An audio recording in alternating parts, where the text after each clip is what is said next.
जय श्री कृष्णा मित्रों, एक बार फिर से आप सभी का स्वागत है। दोस्तों, क्या आप जानते हैं कि वह कौन सी 3 स्त्रियां हैं जिन्हें तुलसी के पौधे पर कभी भूल से भी जल नहीं चढ़ाना चाहिए, और ऐसा करने से उन्हें कौन सा पाप लगता है और उन्हें जीवन में किन दुखों को भोगना पड़ता है। प्रिय मित्रों, एक दिन भगवान श्री कृष्ण माता रुक्मिणी के साथ द्वारका में अपने महल में बैठे थे।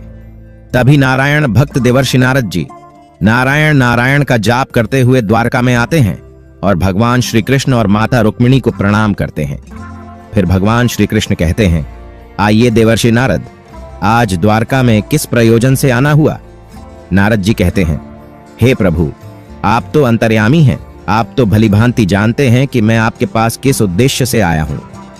देवर्षि नारद जी की यह बात सुनकर भगवान श्री कृष्ण मुस्कुराने लगते हैं। फिर वे कहते हैं, हे देवर्षि, आप संकोच न करें और अपने प्रश्न पूछिए, मैं अवश्य ही आपको उत्तर दूंगा।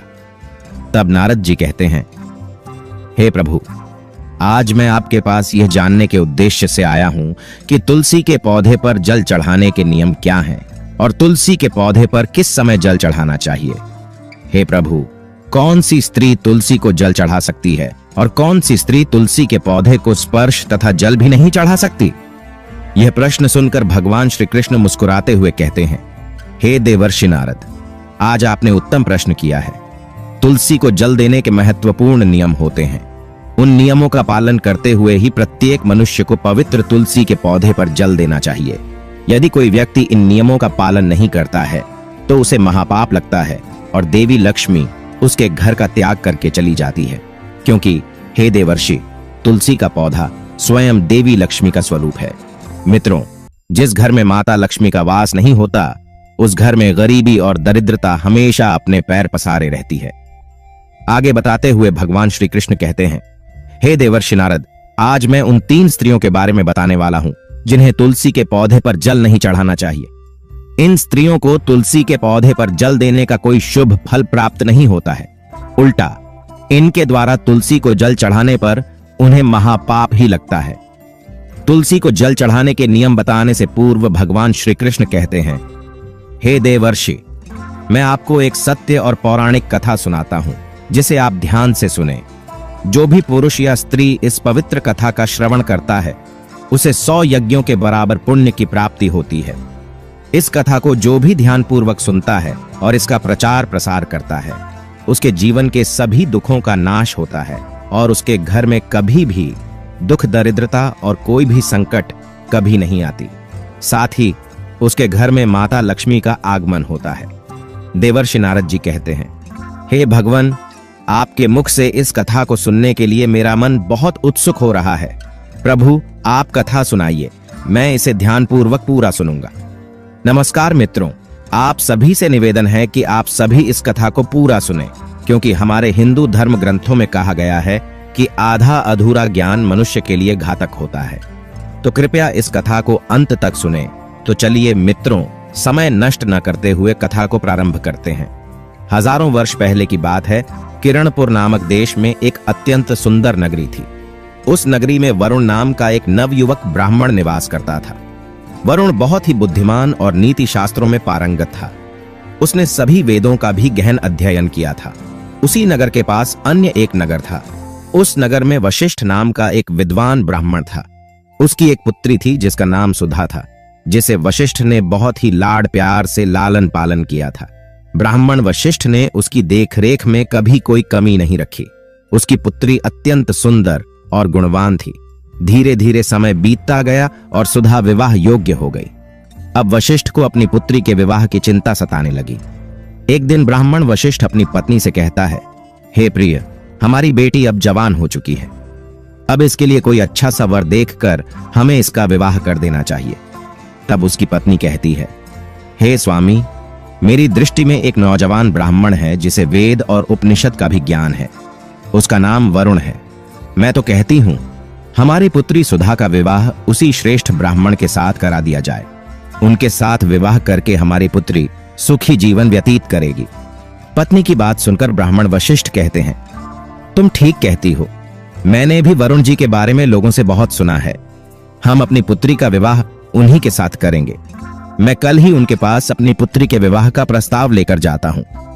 फिर ब्राह्मण वशिष्ठ अपनी पुत्री के विवाह का प्रस्ताव लेकर वरुण के नगर की ओर प्रस्थान करते हैं। थोड़ी देर बाद वह वरुण के घर पहुंच जाता है। वरुण घर में अपने बूढ़े माता पिता की सेवा कर रहा होता है। जब ब्राह्मण वशिष्ठ ने वरुण को अपने माता पिता की सेवा करते देखा तो उसे यह दृश्य देखकर बड़ा आनंद प्राप्त होता है।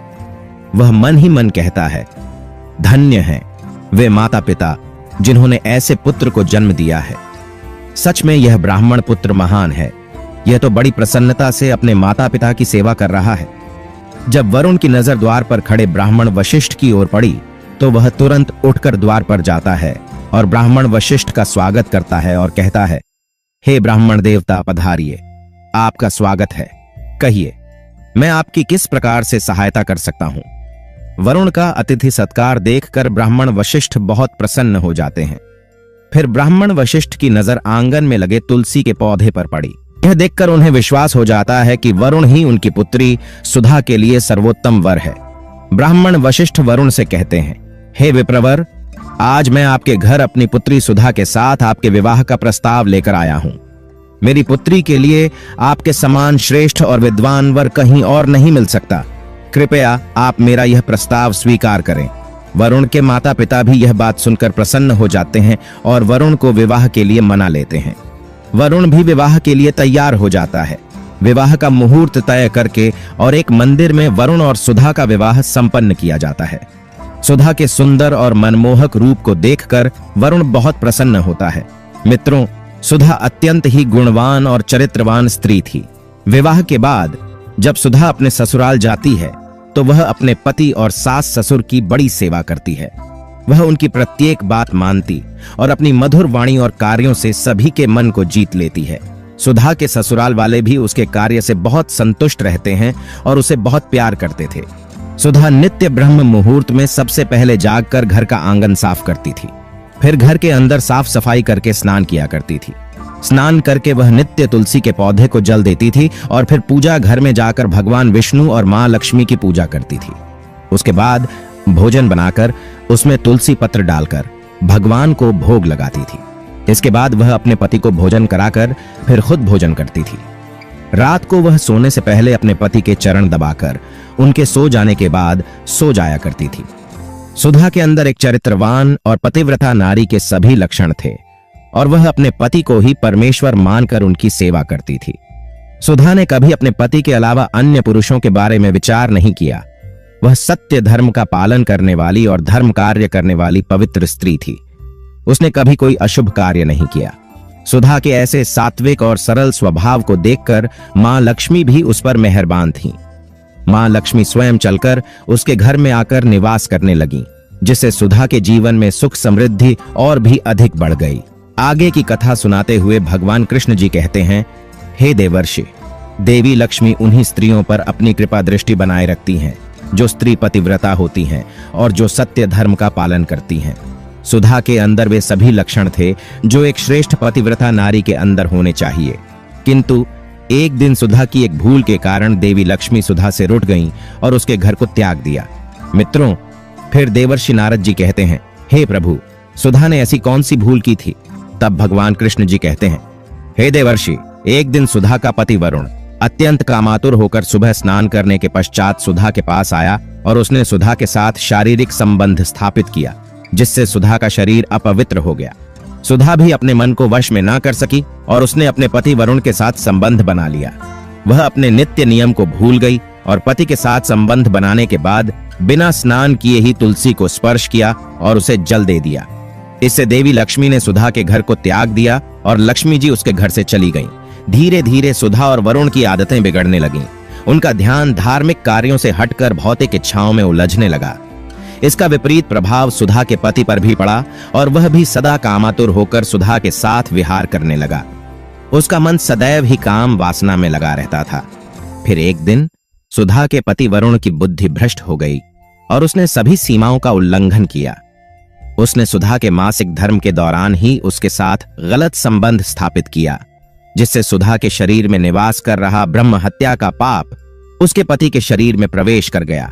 हे देवर्षि, जब स्त्री को माहवारी होती है तो उसके शरीर में 3 दिनों तक ब्रह्म हत्या का पाप निवास करता है, क्योंकि जब इंद्रदेव को एक ब्रह्मज्ञानी पुरुष ने श्राप दिया था, तो ब्रह्मा जी ने इंद्रदेव को श्राप से मुक्ति दिलाने के लिए इंद्र के शरीर से ब्रह्म हत्या का पाप निकालकर वृक्ष, जल, अग्नि, पृथ्वी और स्त्री को ग्रहण करने के लिए कहा था। उसी समय से स्त्रियों के शरीर में मासिक धर्म के दौरान ब्रह्म हत्या का पाप निवास करता है, और जो भी पुरुष मासिक धर्म के दौरान स्त्री को स्पर्श करता है अथवा उसके साथ संबंध बनाता है, तो यह पाप उसके शरीर में प्रवेश कर जाता है। वही ब्रह्म हत्या का पाप सुधा के पति के शरीर में प्रवेश कर गया। उसने मासिक धर्म के दौरान भी सुधा के साथ संबंध स्थापित किया, और धीरे धीरे उसके पति वरुण की हालत गंभीर होने लगी। वह जमीन पर गिर पड़ा, उसके शरीर पर बड़े बड़े छाले पड़ गए और वह दर्द से चीखने लगा। उसे कोढ़ जैसी भयंकर बीमारी हो गई। उसका सारा शरीर जलने लगा और वह दर्द से चिल्लाने लगा, हे भगवान, मुझसे यह क्या अपराध हो गया? मुझसे अनजाने में भयंकर पाप हो गया है। मैंने सब कुछ जानते हुए भी महापाप किया है। हे भगवान, अब मेरी रक्षा कौन करेगा? मुझे इस बीमारी से मुक्ति दो। मित्रों, अपने पति वरुण की ऐसी हालत देखकर सुधा बहुत डर गई और जोर जोर से रोने लगी। वह कहने लगी, हे भगवान, मुझे क्षमा करो। मुझसे अनजाने में बहुत बड़ा अपराध हो गया है। मैं काम के वश में आकर यह अपराध कर बैठी। मित्रों, सुधा की सास ने जब अपने बेटे को इस तरह देखा तो वह क्रोधित हो गई और सुधा से कहा, अरे पापिन, तू इस घर से अभी चली जा। तुझ जैसी कुलटा स्त्री को इस घर में रहने का कोई अधिकार नहीं है। तूने मेरे बेटे के जीवन को नरक बना दिया है। सुधा रोते हुए कहती है, हे सासू मां, मैं कहां जाऊं? मेरे पति के अलावा मेरा कोई नहीं है। मैं उन्हें छोड़कर जीवित नहीं रह सकती। सुधा की सास कहती है, तू कहीं भी जाकर मर जा, लेकिन अब तू इस घर में निवास नहीं कर सकती। इतना कहकर सुधा की सास ने उसे धक्के मारकर घर से निकाल दिया। सुधा अपने आप को कोसते हुए उदास मन से घर से निकल गई। उसे अपनी भूल पर बड़ा पछतावा होने लगा। वह समझ नहीं पा रही थी कि अब क्या करे और कहां जाए। वह बस चलते ही जा रही थी। चलते चलते वह एक घने जंगल में जा पहुंची। उसी जंगल में एक सन्यासी मुनिवर का आश्रम था। सुधा सहायता मांगने के लिए उस आश्रम पर गई, लेकिन वहां पर कोई नहीं था। सुधा वहीं आश्रम में जाकर बैठ गई और अपने पाप के बारे में सोचते हुए दुखी होकर रोने लगी। कुछ समय बाद सन्यासी मुनिवर उस आश्रम पर आए। जब उन्होंने एक स्त्री को अपने आश्रम पर दुखी बैठे हुए देखा तो वे आश्चर्यचकित हो गए। उन्होंने पास आकर उस स्त्री से पूछा, हे पुत्री, तुम कौन हो और इस सुनसान वीरान जंगल में क्या कर रही हो? तुम्हारे दुख का क्या कारण है? तब वह स्त्री बोली, हे मुनिवर, मेरा नाम सुधा है। मेरे द्वारा अनजाने में एक घोर पाप हो गया था और उसी के कारण मैं यह पाप भोग रही हूं। अपने परिवार से बिछड़कर मैं यहां आई हूं। फिर सन्यासी मुनिवर ने कहा, हे पुत्री, यह क्या कह रही हो? तुमने ऐसा कौन सा पाप किया है? मुझे विस्तार से बताओ। मैं तुम्हारी सहायता करने का प्रयत्न अवश्य करूंगा। सुधा ने कहा, हे मुनिवर, मेरे द्वारा घोर पाप हुआ है। मासिक धर्म के दौरान मैंने अपने पति के साथ संबंध बनाया और उसी कारण से मेरे पति को कोढ़ का रोग हो गया। वे अब इस बीमारी के कारण दुख भोग रहे हैं।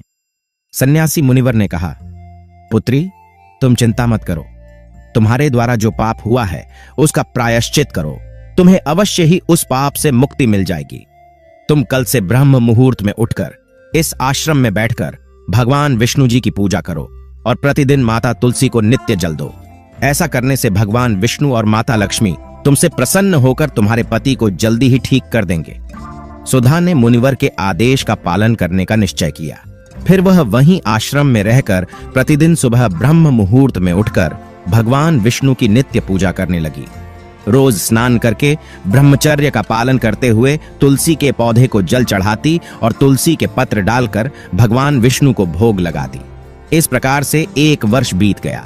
भगवान विष्णु सुधा की दृढ़ निष्ठा और पूजा भक्ति से अत्यंत प्रसन्न हो गए। एक दिन भगवान विष्णु ने सुधा को साक्षात दर्शन दिए। भगवान विष्णु को साक्षात अपने सामने खड़ा देखकर सुधा को मानो अपनी आंखों पर विश्वास ही नहीं हो रहा था। वह बारंबार प्रणाम करने लगी। तब भगवान विष्णु ने सुधा से कहा, हे पुत्री, तुमने बड़ी श्रद्धा और भक्ति भाव से मेरी आराधना की है, इसलिए मैं तुम पर प्रसन्न हूं। कहो, तुम्हारी क्या मनोकामना है? सुधा ने कहा, हे प्रभु, कृपया मुझे बताइए कि मेरे किस दोष के कारण मेरे अंदर काम का वास हो गया, जिस कारण से मेरे द्वारा यह घोर पाप हुआ और मेरे पति को यह कोढ़ का रोग हो गया। मित्रों, भगवान विष्णु ने सुधा से कहा, हे पुत्री, जो मैं तुम्हें बताने जा रहा हूं उसे तुम ध्यान से सुनो। तुम्हारे द्वारा अनजाने में ही एक पाप हुआ था, जिस कारण से तुम्हारे अंदर महामोह ने प्रवेश कर लिया था। एक दिन तुमने अपने पति के साथ संबंध बनाने के बाद बिना स्नान किए ही तुलसी के पौधे को जल दिया था। हे पुत्री, पति पत्नी जब रति क्रिया करते हैं तो उनका शरीर अपवित्र हो जाता है, और ऐसी अवस्था में तुलसी को कभी स्पर्श नहीं करना चाहिए, क्योंकि तुलसी का पौधा स्वयं देवी लक्ष्मी का ही रूप है। तुमने अपवित्र अवस्था में ही तुलसी को जल अर्पण किया था, जिस कारण देवी लक्ष्मी तुम्हारे घर का त्याग करके चली गईं, और फिर महामोह ने तुम्हारे अंदर प्रवेश कर लिया।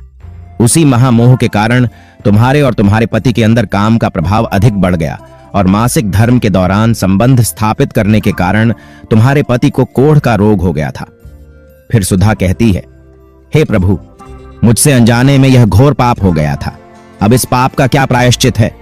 भगवान विष्णु कहते हैं, हे पुत्री, इस पाप का प्रायश्चित तुमने 1 वर्ष तक ब्रह्मचर्य व्रत का पालन करके कर लिया है, इसीलिए अब तुम पाप से मुक्त हो। सुधा कहती है, हे प्रभु, कृपया आप मुझे बताइए किस अवस्था में तुलसी को जल नहीं देना चाहिए और तुलसी को जल देने के क्या नियम हैं?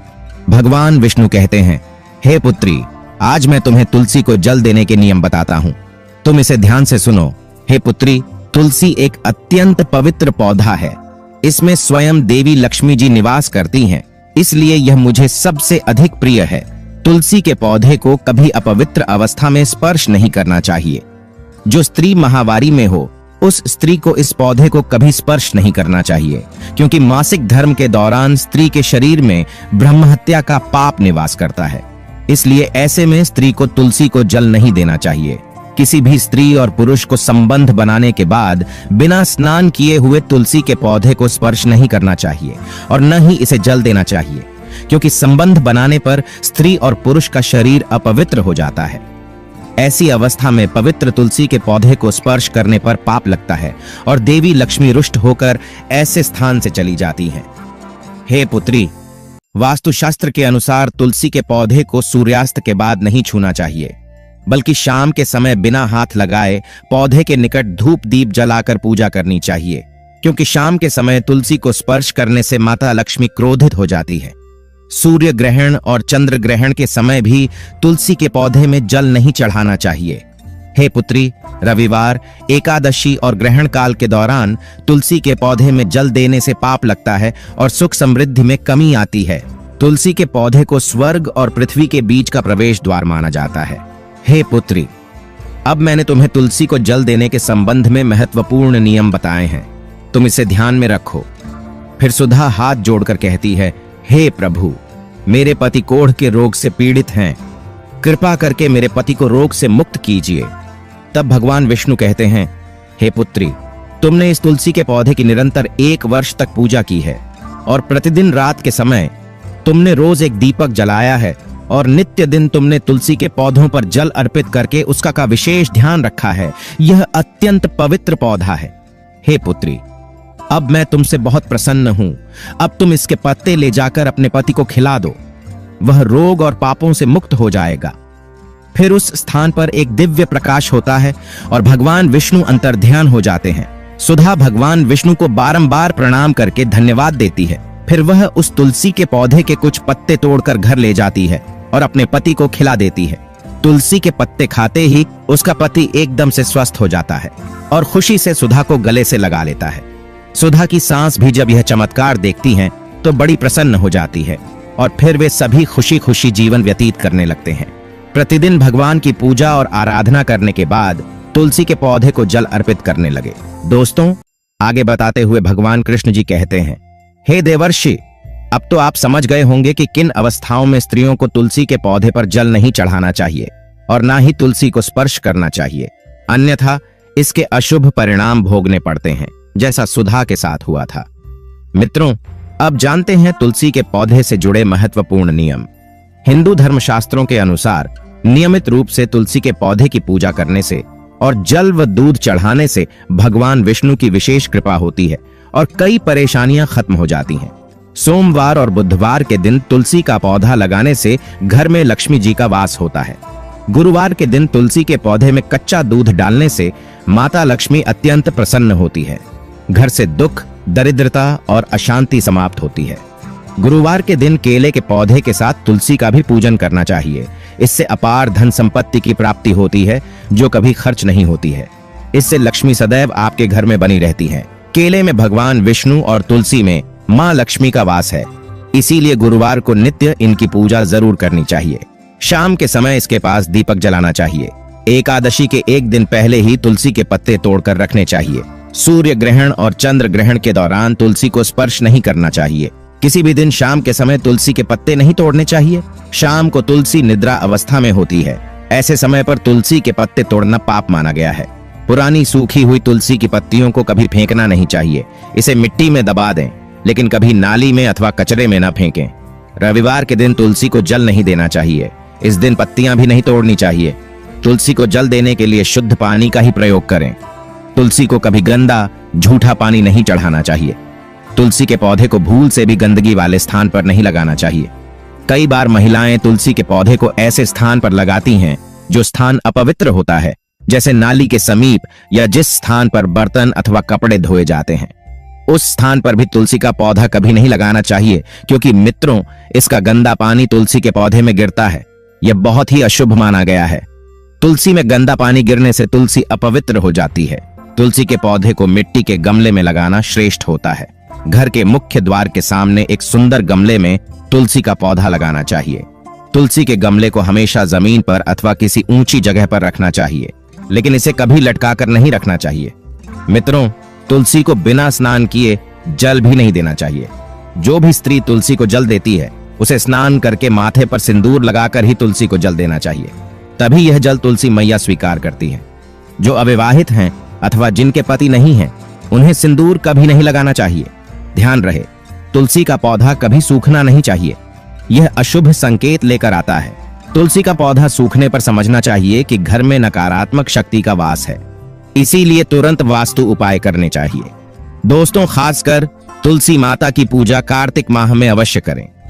अगर आप किसी भी दिन किसी कारणवश अगर तुलसी की पूजा नहीं कर पा रहे हैं, तो कार्तिक माह में 1 महीने तक तुलसी जी की पूजा याचना जरूर करें। कार्तिक माह में जो भी भक्त विशेष रूप से तुलसी जी की पूजा करता है, उन पर तुलसी मां अपनी असीम कृपा बनाए रखती है। तो मित्रों, आपको यह कथा कैसी लगी? कमेंट करके अवश्य बताएं। जानकारी अच्छी लगी हो तो वीडियो को लाइक जरूर करें और कमेंट में राधे कृष्ण अवश्य लिखें। साथ ही नई जिंदगी चैनल को सब्सक्राइब करें, ताकि ऐसी ही आध्यात्मिक जानकारी आपको प्राप्त हो सके। कहानी के अंत तक बने रहने के लिए आप सभी का धन्यवाद।